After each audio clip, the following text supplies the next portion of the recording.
Alam niyo po ba ang pakiramdam na sa kalagitnaan ng gabi, bigla na lang kayong magigising hindi dahil sa ingay, hindi dahil sa masamang panaginip, kundi dahil sa matinding pagpipigil ng ihi? Ilang beses na po ba kayong bumangon sa isang gabi, pabalik-balik sa banyo, at sa bawat pagbangon ay unti-unting nawawala ang inyong mahimbing na tulog, yung tipong paggising niyo sa umaga. Pakiramdam niyo mas pagod pa kayo kaysa bago matulog, masakit na katotohanan po ito para sa marami sa atin, lalo na habang tayo'y tumatanda, ang pagpupuyat dahil sa madalas na paghihi sa gabi o ang tinatawag nating nocturia ay hindi lang basta nakakainis, nakakaapekto ito sa ating enerhiya, sa ating kalooban, at sa ating pangkalahatang kalusugan. Marami po ang nag-iisip na bahagi lang ito ng pagtanda, na wala nang magagawa, pero alam niyo po, hindi po laging ganito. May mga sikreto, mga simpleng pagkakamali na ginagawa natin na lalong nagpapalala sa problemang ito.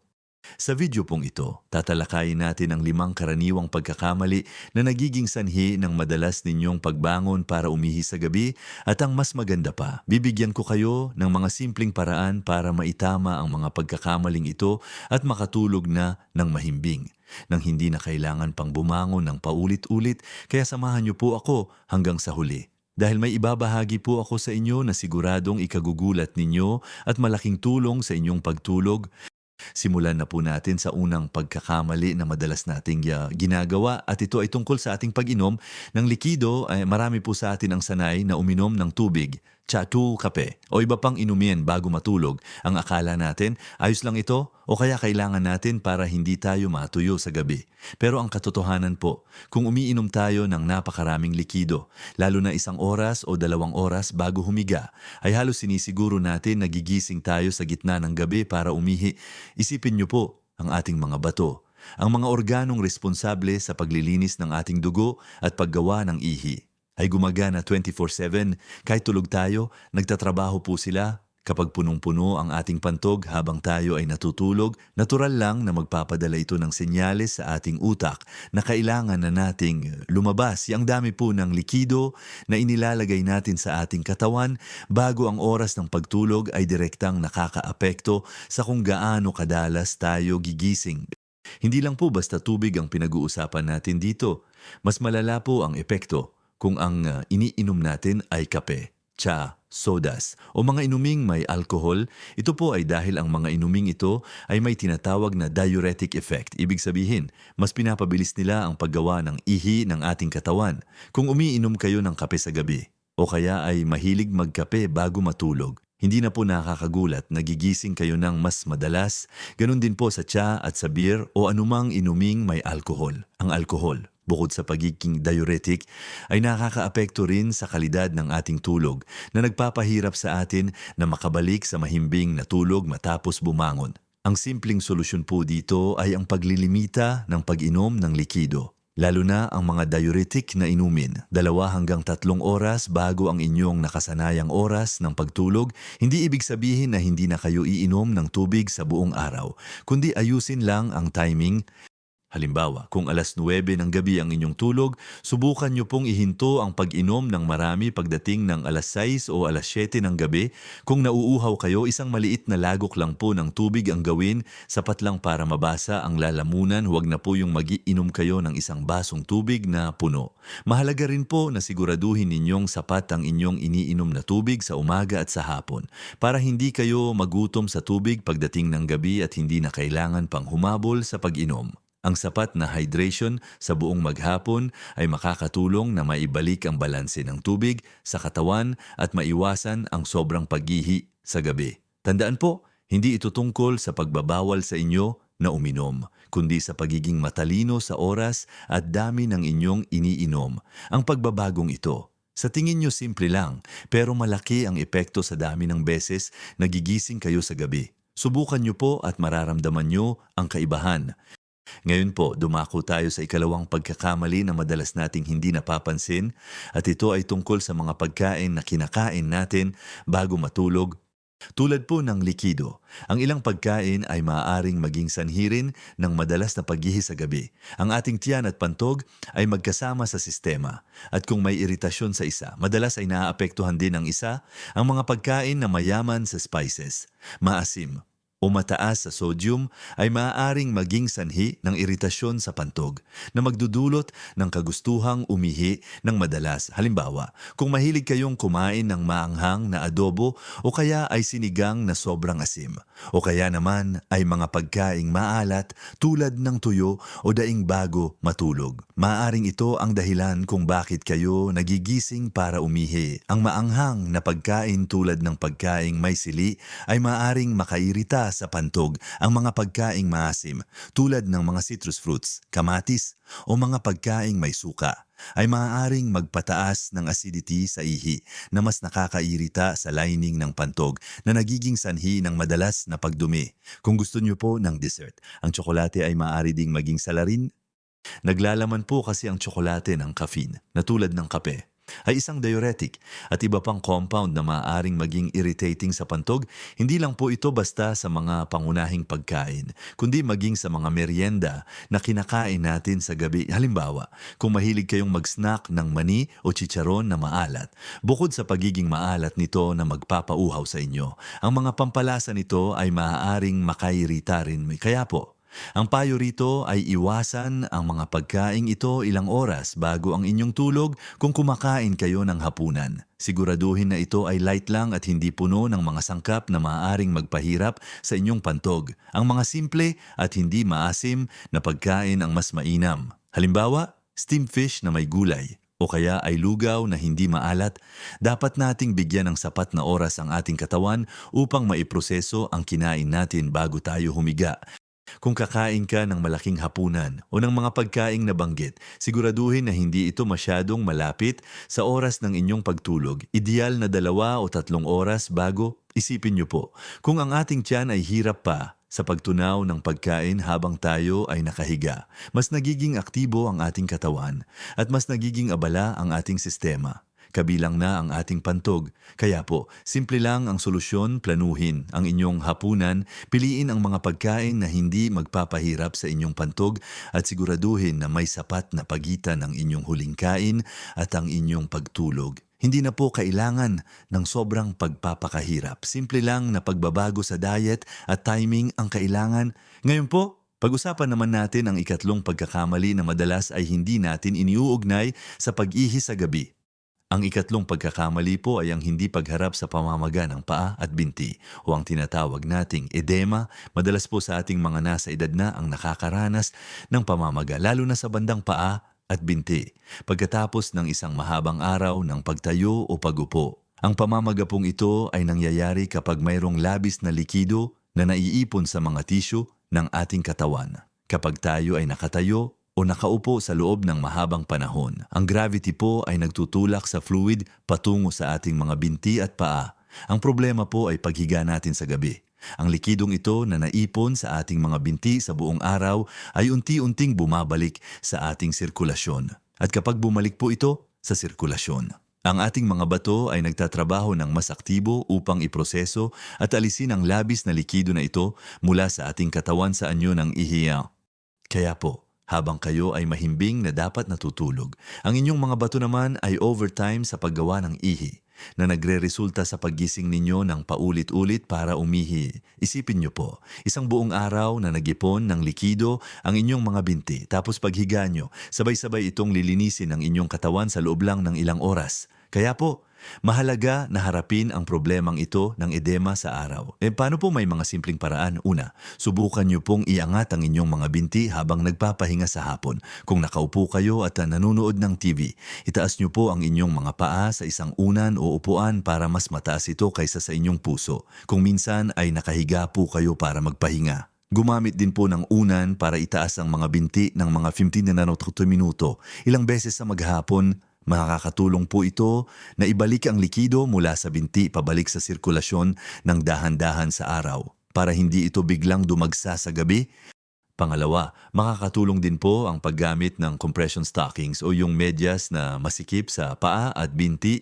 Nakakatulong po ito na pigilan ang pag-ipon ng likido sa mga binti sa buong araw. Pero bago po kayo gumamit nito, mabuting kumonsulta muna sa inyong doktor para masiguro na tama ang sukat at uri para sa inyo. Pangatlo, ang regular na paggalaw ay mahalaga rin. Kung matagal kayong nakaupo o nakatayo, subukan nyo pong maglakad-lakad ng kaunti, gumalaw-galaw o gawin ang mga simple exercises sa paa at binti. Ang paggalaw po ay nakakatulong sa sirkulasyon ng dugo at likido sa katawan sa pagharap sa edema sa araw. Mababawasan po natin ang dami ng likido na kailangang iproseso ng ating mga bato sa gabi na magreresulta sa mas mahimbing at walang istorbo na tulog. Hindi na po kailangang magtiis sa pamamaga at mas malaki ang tsansa na hindi na kayo gigising sa gitna ng gabi. Ngayon po, dumako tayo sa ikaapat na pagkakamali na kadalasan ay hindi natin napapansin, na may kinalaman sa ating mga gamot.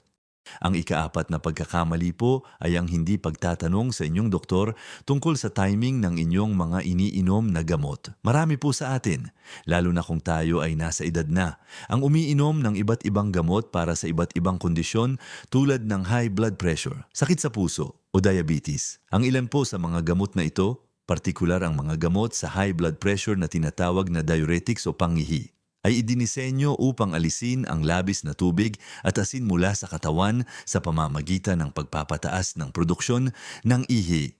Ang layunin po nito ay pababain ang presyo ng dugo. Napakabuti po ng gamot na ito para sa ating kalusugan. Pero kung iniinom nyo po ito sa gabi, o malapit sa inyong oras ng pagtulog, literal na sinasabihan nyo ang inyong katawan na gumawa ng mas maraming ihi habang kayo ay dapat na natutulog. Isipin nyo po, binibigyan nyo ang inyong mga bato ng isang go signal para magtrabaho ng masigla sa gitna ng gabi. Ang resulta, mas madalas na paggising para umihi. Hindi lang po diuretics ang dapat nating tingnan. Mayroon ding ilang gamot na maaaring magpataas ng pagkauhaw o makairita sa pantog, na sa huli ay magreresulta rin sa pagdami ng ihi. Halimbawa, ang ilang gamot para sa sakit sa puso o ang mga steroid. Kaya po, napakahalaga na makipag-usap kayo sa inyong doktor tungkol sa mga gamot na iniinom ninyo.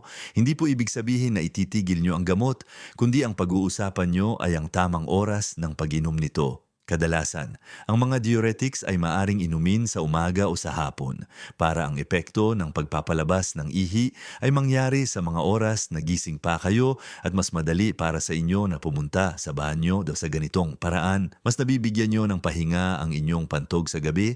Huwag po kayong mag-atubiling itanong ito sa inyong doktor. Sabihin nyo po ang inyong problema sa pagbangon ng madalas sa gabi para umihi at itanong kung ang timing ng inyong gamot ay maaaring baguhin. Ang doktor nyo lang po ang makapagbibigay ng tamang payo at makakapag-adjust ng inyong reseta kung kinakailangan. Huwag po kayong mag-eksperimento sa inyong sarili sa pagbabago ng oras ng pag-inom ng gamot nang walang konsultasyon sa doktor. Mahalaga po ang inyong kaligtasan at kalusugan. Ang simpleng pagbabago po sa oras ng pag-inom ng gamot ay maaaring magdulot ng malaking ginhawa sa inyong pagtulog. Ngayon po, dumako tayo sa ikalima at huling pagkakamali na madalas po ay ang pinakamahalaga. Ang ikalima at huling pagkakamali po na nagiging sanhi ng madalas na pagbangon sa gabi para umihi ay ang hindi pagharap sa mga nakatagong kondisyon sa kalusugan. Minsan po, ang madalas na pag-ihi sa gabi ay hindi lang basta simpleng problema sa pag-inom o sa kinakain. Maaari po itong senyales ng isang mas malaking issue sa ating kalusugan na nangangailangan ng medikal na atensyon. Ang pagpapaliban o hindi pagpapatingin sa doktor ay isang malaking pagkakamali. Maraming kondisyon ang maaaring magdulot ng madalas na pag-ihi sa gabi. Halimbawa na lang po ang diabetes. Kung ang isang tao ay may diabetes, lalo na kung hindi kontrolado ang blood sugar, ang katawan po ay nagsisikap na alisin ang labis na glucose sa dugo sa pamamagitan ng pag-ihi. Ang mataas na blood sugar levels ay nagiging sanhi ng pagkauhaw na nagpapataas din ng pag-inom ng likido at sa huli ay mas madalas na pag-ihi, lalo na sa gabi. Kaya po, kung madalas kayong nauuhaw, umiihi at nakakaramdam ng pagkapagod, mahalaga na magpa-check up kayo para sa diabetes. Para naman po sa kalalakihan, ang lumalaking prostate gland o benign prostatic hyperplasia BPH ay napakakaraniwan habang nagkakaedad. Ang lumalaking prostate po ay maaaring pumindot sa urethra, ang tubo na nagdadala ng ihi palabas ng katawan. na nagiging sanhi ng hirap sa pag-ihi o kaya naman ay pakiramdam na hindi lubusang naalis ang ihi sa pantog na nagdudulot ng madalas na pagdumi. Ang pantog po ay hindi lubusang nauubusan ng laman kaya mas mabilis itong mapuno muli. Isa pa pong kondisyon ay ang overactive bladder OAB. Ito po ay nangyayari kapag ang mga kalamnan ng pantog ay biglang nagkontrata, kahit hindi pa puno ang pantog, na nagdudulot ng biglaang kagustuhang umihi na mahirap pigilan. Ang ganitong kondisyon ay maaaring maging sanhi ng madalas na pag-ihi sa araw at sa gabi. Ang sleep apnea naman po, na isang kondisyon kung saan humihinto ang paghinga habang natutulog, ay maaari ding maging sanhi ng madalas na pag-ihi sa gabi kapag humihinto ang paghinga. Bumababa ang oxygen level sa dugo na nagiging sanhi ng stress sa puso at nagpapataas ng produksyon ng isang hormone na nagpapataas ng pag-ihi. Meron din pong mga kaso ng urinary tract infection UTI na maaaring maging sanhi ng madalas na pag-ihi. Kasama na ang paggising sa gabi niya, mahalaga po na hindi natin balewalain ang mga sintomas na ito. Kung patuloy pa rin ang inyong problema sa pag-ihi sa gabi kahit sinubukan nyo na ang mga payo natin tungkol sa likido at pagkain, o kung nakakaranas kayo ng iba pang sintomas tulad ng pananakit, hirap sa pag-ihi o pagbabago sa kulay ng ihi, panahon na po para kumonsulta sa inyong doktor. Ang pagtukoy at paggamot sa mga nakatagong kondisyong ito ay susi sa pagresolba ng inyong problema sa pag-ihi sa gabi. Huwag po nating isipin na bahagi lang ito ng pagtanda at wala nang magagawa. May magagawa po ang regular na pagpapatingin sa doktor. Lalo na habang tayo ay nagkakaedad, ay napakahalaga. Hindi lang po ito para sa problemang ito, kundi para sa pangkalahatan ninyong kalusugan. Kaya po, huwag nating pabayaan ang ating sarili. Sa kabuuan po, nakita natin na ang madalas na pagbangon sa gabi para umihi ay hindi lang basta simpleng problema, o ito po ay madalas na resulta ng 5 karaniwang pagkakamali na nagagawa natin o mga kondisyong hindi natin nabibigyan ng sapat na pansin. Una po, tandaan natin ang paglimita ng likido, lalo na ang mga inuming may diuretic effect tulad ng kape, tsa, at alkohol. Ilang oras bago matulog, ang pag-adjust lang ng timing ay malaking tulong na. Pangalawa, maging mapili sa mga pagkain na kinakain natin bago humiga. Iwasan po ang mga maanghang, maasim, maalat, at mga pagkaing may caffeine tulad ng tsokolate dahil maaaring makairita ito sa ating pantog. Pangatlo, huwag nating baliwalain ang pamamaga ng ating mga paa at binti. Ang pag-angat ng mga binti, paggamit ng compression stockings, at paggalaw-galaw sa araw ay makakatulong na ibalik ang likido sa sirkulasyon bago pa man tayo matulog. Pang-apat, napakahalaga na makipag-usap sa inyong doktor tungkol sa timing ng inyong mga gamot, lalo na kung umiinom kayo ng diuretics. Maaari lang po na ang pag-adjust ng oras ng pag-inom ng gamot ay ang simpleng solusyon na inyong hinahanap at panghuli. At marahil ang pinakamahalaga, huwag po nating ipagpaliban ang pagpapatingin sa doktor kung patuloy ang problema dahil maaaring senyales ito ng mga nakatagong kondisyon tulad ng diabetes, lumalaking prostate, overactive bladder, o sleep apnea. Ang maagang pagtukoy at paggamot sa mga kondisyong ito ay makakatulong hindi lang sa inyong pagtulog, kundi sa inyong pangkalahatang kalusugan. Tandaan po ninyo, ang maliliit na pagbabago sa ating mga nakasanayan at pagiging mas maingat sa ating kalusugan ay maaaring magdulot ng napakalaking ginhawa at pagpapabuti sa ating buhay. Hindi po dapat nating tiisin ang pagpupuyat dahil sa madalas na paghihi, karapatan po natin ang makatulog ng mahimbing. At sa bawat gabing nakakatulog tayo ng buo, mas nagiging energized tayo sa umaga, mas malinaw ang ating pag-iisip, at mas masarap ang buhay. Malaki po ang epekto ng tulog sa ating pisikal at mental na kalusugan. Kaya po, subukan nyo ang mga payong ito, unti-untiin, at tiyak na mararamdaman ninyo ang kaibahan. Gusto ko pong marinig ang inyong mga karanasan. May mga payo po ba kayo na nakatulong sa inyo? O kaya naman, may tanong po ba kayo na gusto nyo pang masagot? Ibahagi nyo po ang inyong saloobin sa comment section sa ibaba. Ang inyong mga kwento ay maaaring magbigay inspirasyon at makatulong din sa iba pa nating mga kababayan na nakakaranas ng parehong problema. Kung nagustuhan po ninyo ang video na ito at nakita ninyo na nakakatulong ang mga impormasyon na ibinahagi ko, pakilike po ang video na ito at mag-subscribe sa aming channel. Malaking tulong po ang inyong suporta upang patuloy kaming makagawa ng mga nakakatulong na content para sa inyo. Huwag kalimutang i-bell icon din po para ma-notify kayo sa mga susunod pa naming videos. Naway magkaroon po kayo ng mahimbing na tulog sa mga susunod na gabi. Tandaan po, mahalaga ang ating kalusugan at bawat edad ay pagkakataon para mamuhay ng buong buo at masaya. Mabuhay po kayo at live your best life at every age.